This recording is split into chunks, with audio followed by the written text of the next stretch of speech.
Bismillahirrahmanirrahim. Assalamualaikum warahmatullahi wabarakatuh. Bagaimana kabarnya teman-teman? Bersama saya, Rosid Wahidi.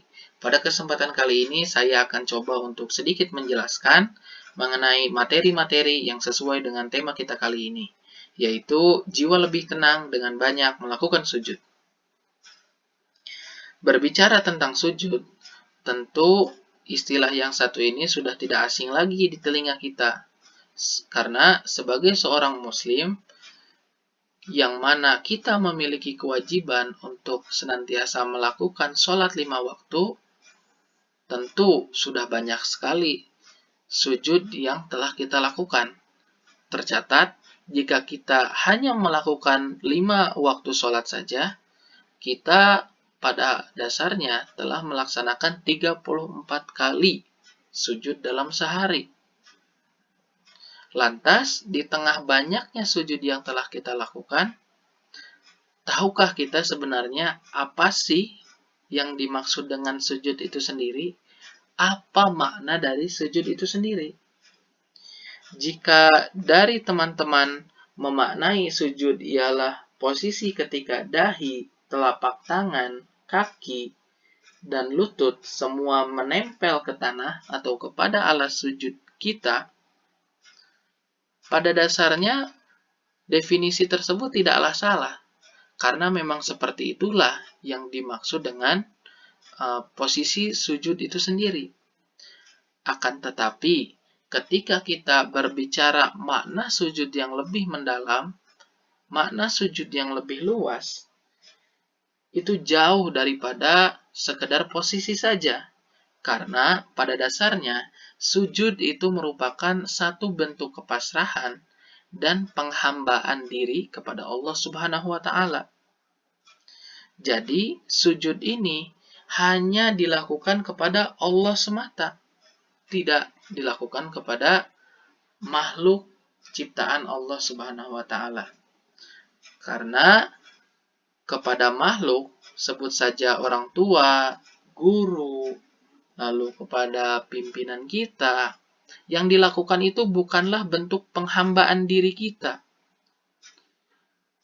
melainkan upaya kita menghormati mereka.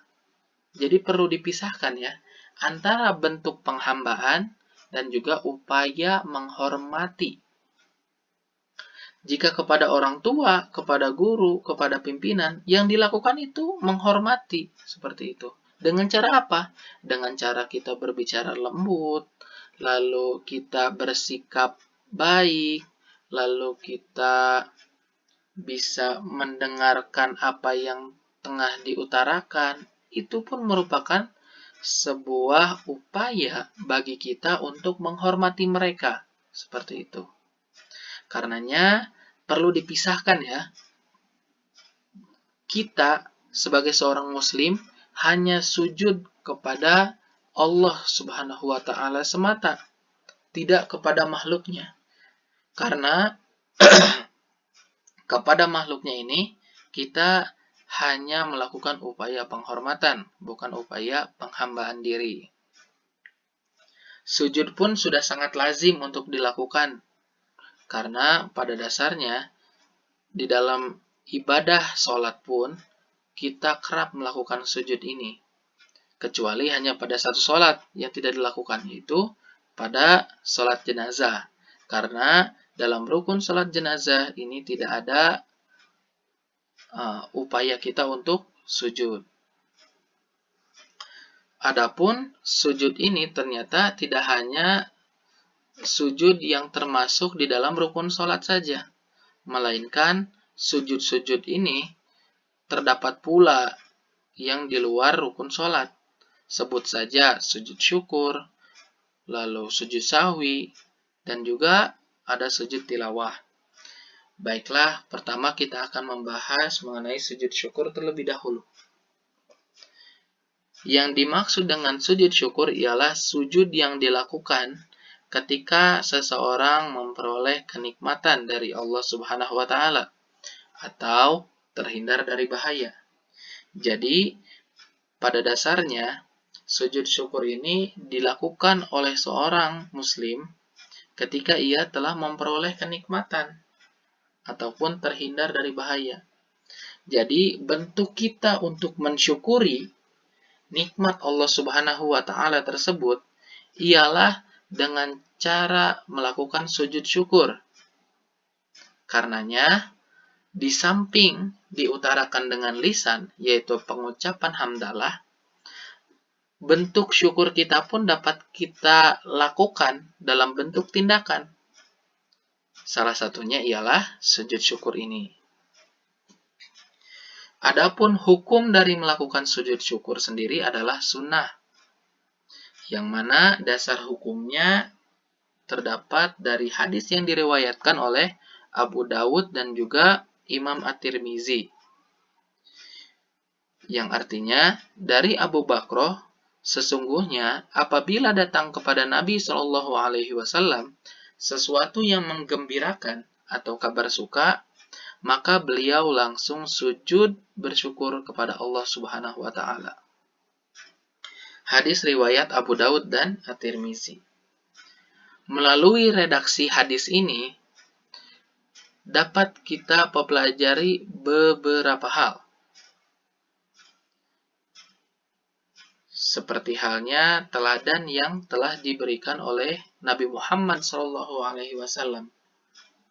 Bagaimana tidak, melalui redaksi hadis ini tercermin bahwa Nabi Muhammad SAW yang statusnya sebagai Rasul, statusnya dijamin masuk surga, dan dicintai oleh penduduk langit dan bumi, masih mau kok untuk bersyukur, masih mau kok untuk mengagungkan nikmat yang telah Allah berikan. Lantas mengapa kita sebagai sosok manusia biasa terkadang masih ogah-ogahan untuk mensyukuri nikmat yang telah Allah berikan ini? Karenanya, kita sebagai muslim yang baik harus senantiasa belajar untuk mensyukuri begitu banyaknya nikmat yang telah Allah berikan. Karena perlu kita sadari, bukankah oksigen yang selama ini kita hirup ini merupakan pemberian yang gratis dari Allah Subhanahu wa taala? Bukankah anggota tubuh yang kita gerakan sehari-hari ini sangat membantu kita dalam menjalankan kehidupan? Bukankah rizki yang dititipkan kepada usaha keluarga kita itu merupakan nikmat yang Allah berikan juga? Tentu hal tersebut tidak bisa dielakkan ya. Semuanya itu merupakan nikmat dari Allah Subhanahu wa taala. Karenanya penting bagi kita untuk belajar menjadi pribadi yang lebih bersyukur kepada Allah Subhanahu wa taala. Salah satunya dengan cara menerapkan sujud syukur ini ketika kita mendapatkan kenikmatan dan juga terhindar dari bahaya. Adapun sebab dari sujud syukur ini sebagaimana yang telah saya jelaskan tadi, yaitu ketika kita mendapatkan nikmat dari Allah Subhanahu wa taala dan juga terhindar dari bahaya ataupun kesusahan besar. Setidaknya terdapat beberapa cara dalam kita melaksanakan sujud syukur ini. Yang pertama, menghadap kiblat, lalu berniat untuk melakukan sujud syukur.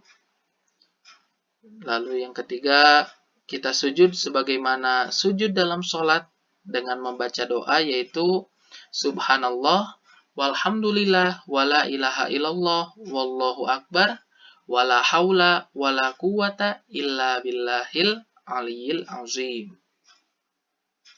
Setelah kita sujud dan membaca doa tersebut, lantas kita duduk kembali dan mengucapkan salam. Beginilah kira-kira ilustrasi dari tata cara dalam melaksanakan sujud syukur tadi.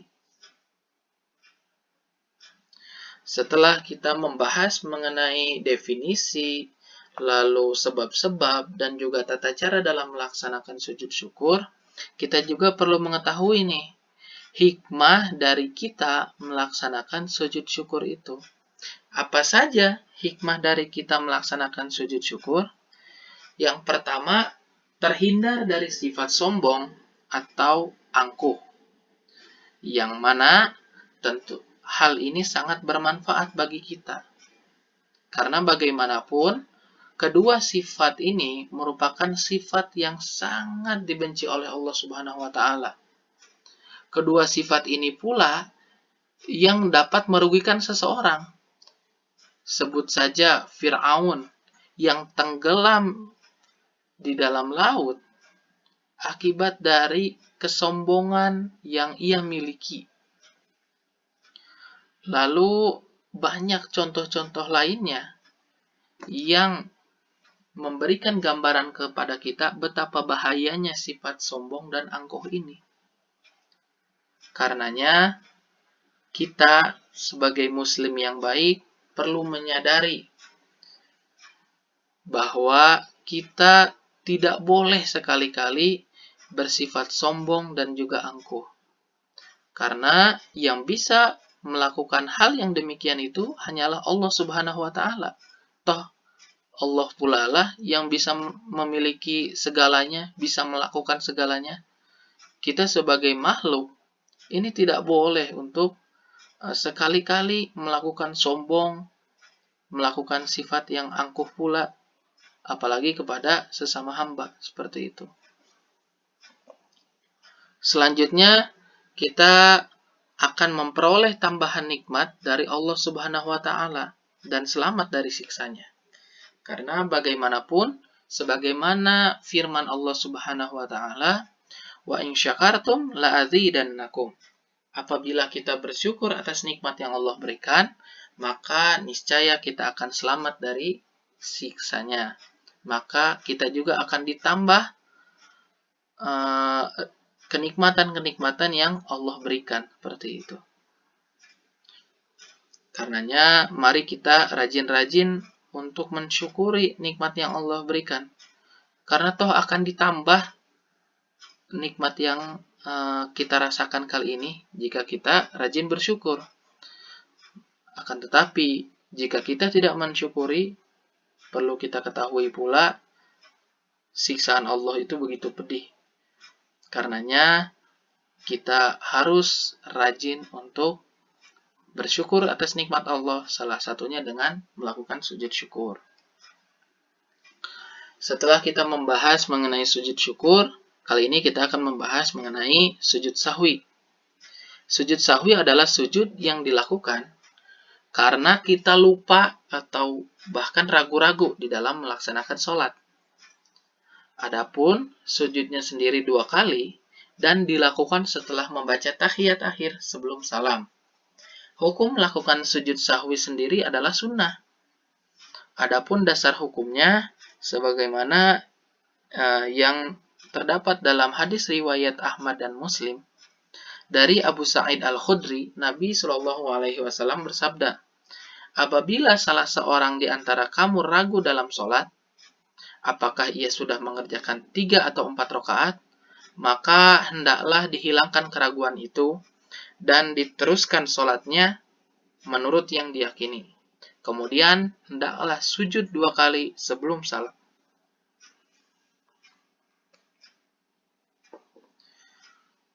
Dalam sujud sahwi pun, kita mesti mengetahui sebab-sebab dan juga tata cara dalam melaksanakannya. Apa saja yang menjadi sebab-sebab sujud sahwi?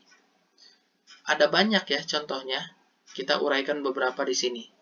Yang pertama, lupa meninggalkan salah satu rukun sholat, seperti lupa melakukan ruku, i'tidal, atau sujud. Lalu selanjutnya, lupa atau ragu dalam jumlah rakaat.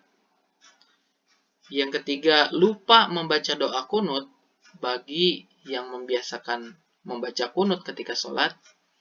Lalu lupa dalam melakukan tasyahud awal, atau bahkan kelebihan rakaat atau kekurangan dalam jumlah rakaat.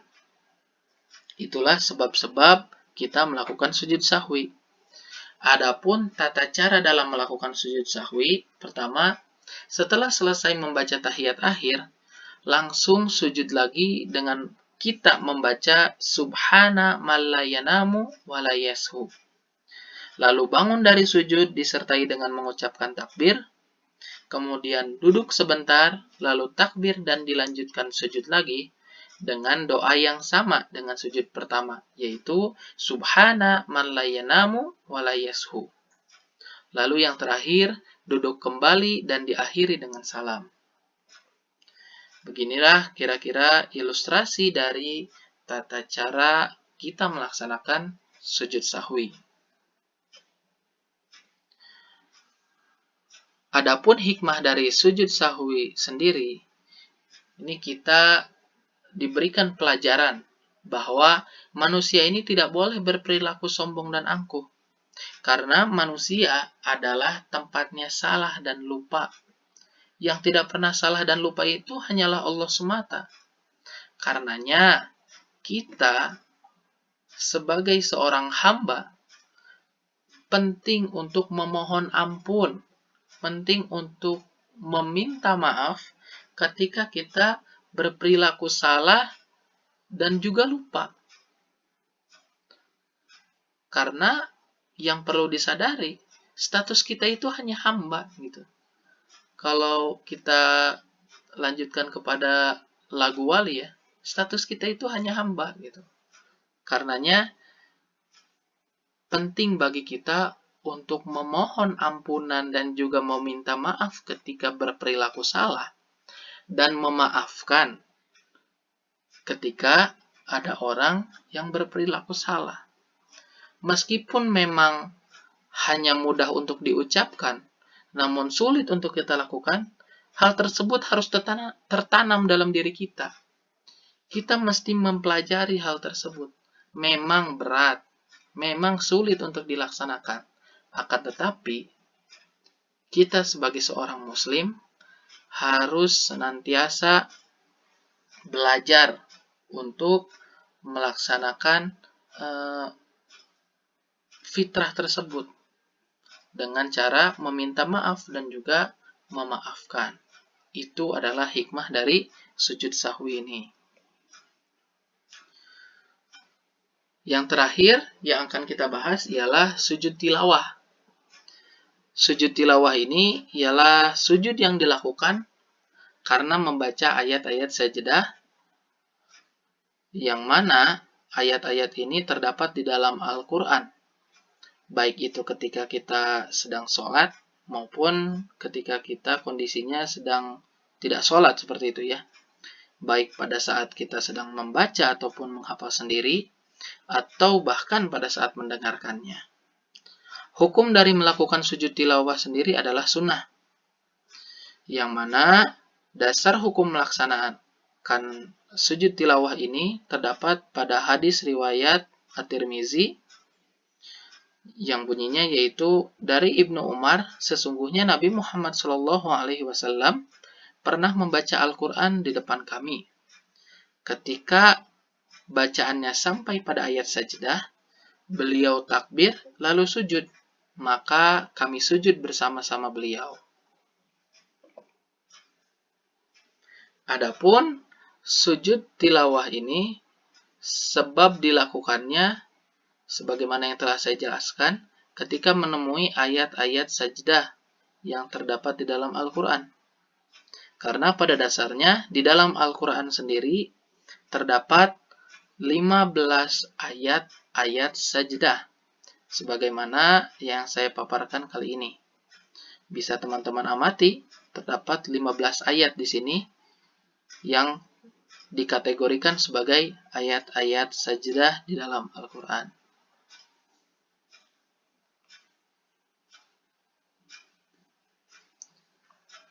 Dalam melakukan sujud tilawah sendiri, sudah jelas perlu bagi kita untuk mengetahui syarat dan rukunnya.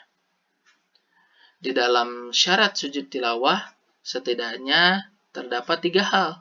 Yang pertama, suci dari hadas dan najis. Lalu yang kedua, menghadap kiblat. Dan yang ketiga, menutup aurat. Inilah 3 syarat yang mesti kita penuhi ketika kita hendak melaksanakan sujud tilawah. Adapun rukun dari sujud tilawah sendiri, yang pertama, berniat, lalu melakukan takbiratul ihram, sujud 1 kali dengan diawali bacaan takbir, dan membaca doa.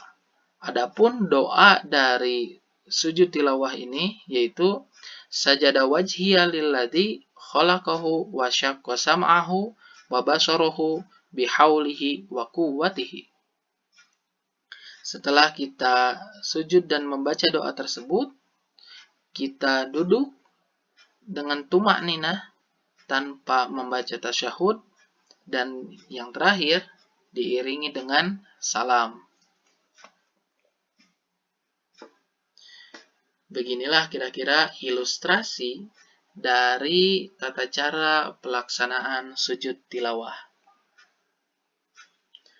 Adapun hikmah dari sujud tilawah sendiri, yang pertama, dijauhkan dari godaan setan.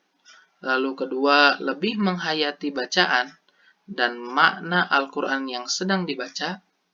Dan yang terakhir, mendekatkan diri kepada Allah Subhanahu wa Ta'ala.